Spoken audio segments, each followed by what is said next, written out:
Shalom, shalom. I'd like to start off by saying, Barakatah Yahweh, Barakatah Yahweh Shai, Call Haloyim La, Man, I don't know what's in that Hashem thing, but Shai, whatever's in it's Hashem going Kakadash. You see right here, these newly created creatures, right? Unknown wild beast full of rage. Yahweh Hashem Yahweh Shai is going to send in these last days.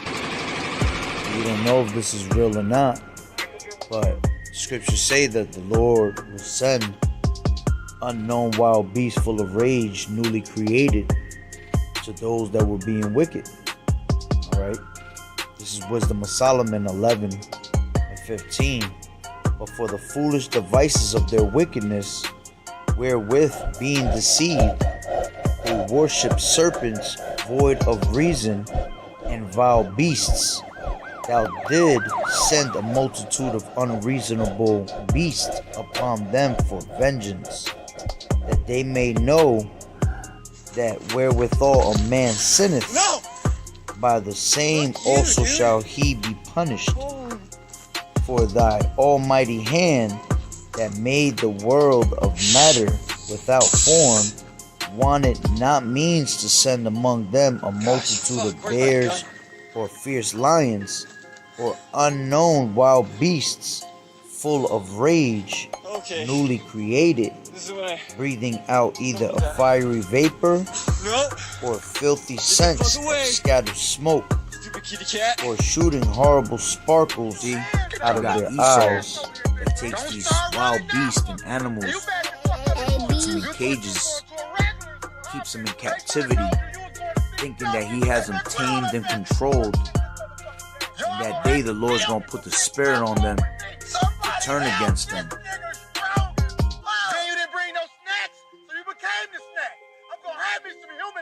They even turn on you jakes that have pit bulls, certain animals in your house. Ecclesiasticus 39:28. There be spirits that are created for vengeance, which in their fury lay on sore strokes. In the time of destruction, they pour out their force and appease the wrath of him that made them. Fire and hell and famine and death, all these were created for vengeance. Teeth of wild beasts and scorpions, serpents, and the sword, punishing the wicked to destruction. Leviticus 26:21. And if ye walk contrary unto me, and will not hearken unto me, I will bring 7 times more plagues upon you according to your sins. I will also send wild beasts among you, which shall rob you of your children, and destroy your cattle, and make you few in number, and your highways shall be desolate. And imagine in the time of Jacob's trouble, can't even go outside because wild beasts are lurking everywhere. When the time comes that there's no more food and you can't feed your pit, that pit is going to look at you as food. Woe unto you, end up devouring you. The day of the Lord Yahweh Hashem Yahweh Shai. To what end is it for you? The day of the Lord is darkness and not light, as if a man did flee from a lion and a bear met him, or went into the house and leaned his hand on the wall and a serpent bit him. And that's how it's going to be in the time of Jacob's trouble. O Lord, how manifold are thy works! In wisdom hast thou made them all. The earth is full of thy riches. So is this great and wide sea, wherein are things creeping innumerable, both small and great beasts. There go the ships. There is that Leviathan whom thou hast made to play therein. These wait all upon thee, that thou mayest give them their meat in due season.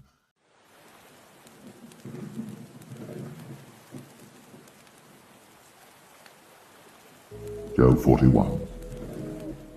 Canst thou draw out Leviathan with an hook, or his tongue with a cord which thou lettest down? Didst thou put an hook into his nose, or bore his jaw through with a thorn? Will he make many supplications unto thee? Will he speak soft words unto thee? Will he make a covenant with thee? Wilt thou take him for a servant forever? Wilt thou play with him as with a bird? Or wilt thou bind him for thy maidens? Shall the companions make a banquet of him? Shall they part him among the merchants? Canst thou fill his skin with barbed irons, or his head with fish spears? Lay thine hand upon him. Remember the battle. Do no more. Behold, the hope of him is in vain. Shall not one be cast down even at the sight of him? None is so fierce that dare stir him up. Who then is able to stand before me? Who hath prevented me that I should repay him? Whatsoever is under the whole heaven is mine. I will not conceal his parts, nor his power, nor his comely proportion. Who can discover the face of his garment? Or who can come to him with his double bridle? Who can open the doors of his face? His teeth are terrible round about. His scales are his pride, shut up together as with a close seal. What is so near to another that no air can come between them? They are joined one to another. They stick together, that they cannot be sundered. By his sneezings a light doth shine, and his eyes are like the eyelids of the morning. Out of his mouth go burning lamps, and sparks of fire leap out. Out of his nostrils goeth smoke, as out of a seething pot or cauldron. His breath kindleth coals, and a flame goeth out of his mouth. In his neck remaineth strength, and sorrow is turned into joy before him. The flakes of his flesh are joined together. They are firm in themselves. They cannot be moved. His heart is as firm as a stone, yea, as hard as a piece of the nether millstone. When he raiseth up himself, the mighty are afraid. By reason of breakings they purify themselves. The sword of him that layeth at him cannot hold, the spear, the dart, nor the habergeon. He esteemeth iron as straw, and brass as rotten wood. The arrow cannot make him flee. Slingstones are turned with him into stubble. Darts are counted as stubble. He laugheth at the shaking of a spear. Sharp stones are under him. He spreadeth sharp pointed things upon the mire. He maketh the deep to boil like a pot. He maketh the sea like a pot of ointment. He maketh a path to shine after him. One would think the deep to be hoary. Upon earth there is not his like, who is made without fear. He beholdeth all high things. He is a king over all the children of pride. And then something comes up right out through the middle of it. No, that's good.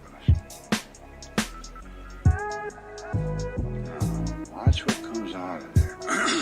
It's quite interesting in light of all of the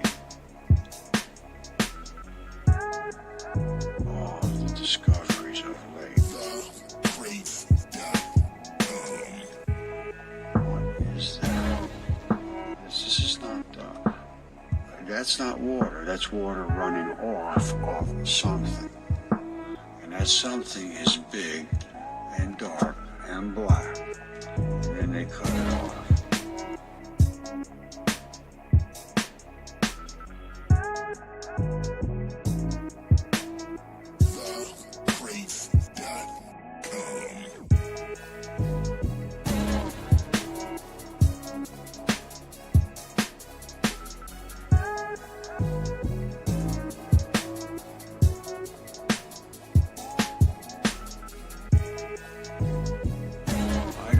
See, but I see what might possibly be some gigantic creature.